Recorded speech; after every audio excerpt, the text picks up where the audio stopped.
What's up guys, welcome to the channel. Today we're going to be talking about different ways you can trim and utilize and manipulate your music in Premiere Pro. I'm going to give you guys some quick tips on how I do it and how to kind of get it through seamlessly and make it sound super good for your videos or whatever it may be, B-roll or anything else.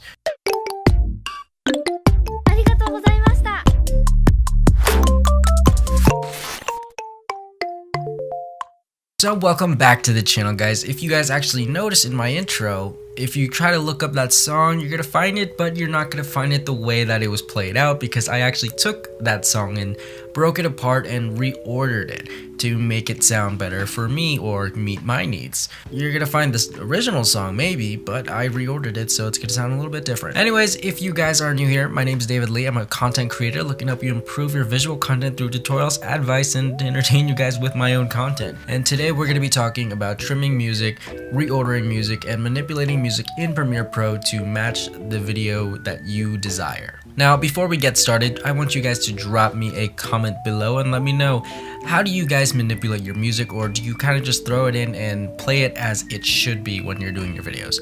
Let me know in the comments below and let's just jump straight into it. The first thing that we're going to talk about is actually markers. So when I listen to the song, I listen to it a ton of times. I listen to it throughout the day. I just sit there. Once I have like an idea, like I want to use this song, I listen to it non-stop and I kind of play around in my head and kind of see, I know that I want this part, I know I want this part, and I know I want this part. So I'm going to go through and add some markers in Premiere Pro, and to do this you can just press the M key while you're running through the timeline and it will drop a marker where you pressed M. This is going to be for indication of what you might want to use and what you don't want to use. After I've decided that, I go back to the markers and I cut out the pieces that I do not want, and I actually ripple delete them. I take them out completely and they're just gone. Before we move any further, I want to let you guys know that you can also manipulate the length and the width of the timeline itself so that you can actually play with the wavelengths and the audio spectrums and whatnot, and kind of pay attention to those because those are super important. And a little bit of scrubbing. If you don't know what scrubbing is, it's pretty much dragging or pressing your arrow keys through the timeline so you can listen to the audio a little bit. And if you're doing this and you can't hear it, that's because your scrubbing is off. To turn it back on, you're going to go to Adobe Premiere, CC Settings, Preferences, Audio, and you're going to want to make sure that play audio while scrubbing is checked. That's going to be a checkbox. It's probably the first two within the first two boxes, but you're going to want to make sure it's checked. Once that's done, you can actually go back and scrub through the audio and actually listen for sounds like the kicks, the snares, the synths, the hi-hats. All of those are going to be super important and crucial to make your transition in music seamless. Now, the reason you want to listen for these is because when I do it, I try to find similar or identical sounds because I want to be able to transition to a different point in the song that will make it sound like it belongs.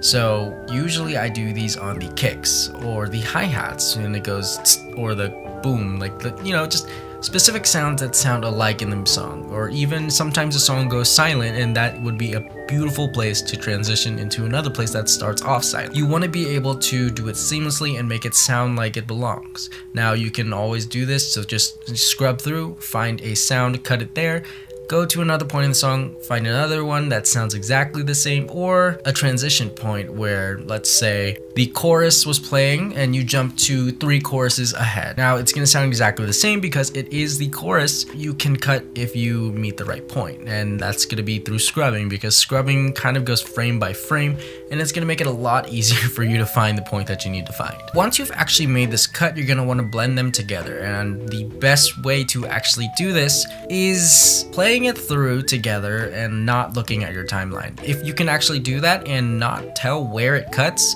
then you've made a seamless transition of the audio because you weren't even able to tell even though you made it yourself.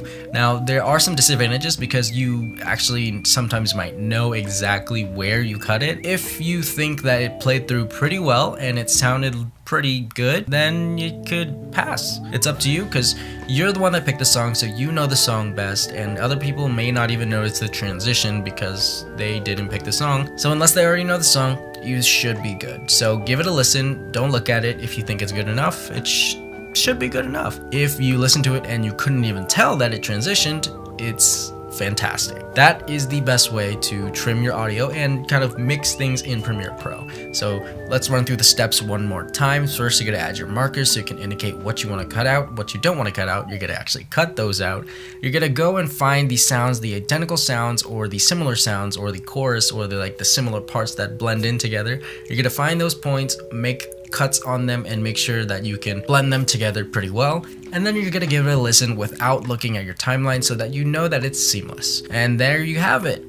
You just created a song from a song in Premiere Pro straight to the timeline, and it's ready to edit. And if you want to blend this together even more, you can add a sequence and it'll just be one big audio file on your timeline. And that's all for today's video, guys. Thanks so much for watching. If you guys are new here, make sure you guys hit that subscribe button. And before I go, I want to mention that I am running a new little audio setup with the NTG4 Plus. I don't necessarily know how to use it that well yet, so the audio is sounding kind of weird. There's not enough bass in the voice, or the audio is really quiet. And I ordered audio recorders, but then I accidentally ordered the H4n instead of H4n Pro, and then I impulse bought the H5, but kind of want to go back to the H4n Pro. So I'm in the process of returning a bunch of things and kind of trying to run through all of this. So it's a little confusing, audio is a little weird, and I hope I can pull through with this. Otherwise I'm just gonna go straight back to the Rode microphone, but we'll see. Anyways, thanks again for watching. Catch you guys in the next video. Stay awesome. Have an amazing morning, day, night, wherever you're watching from. And I'll see you then. Peace.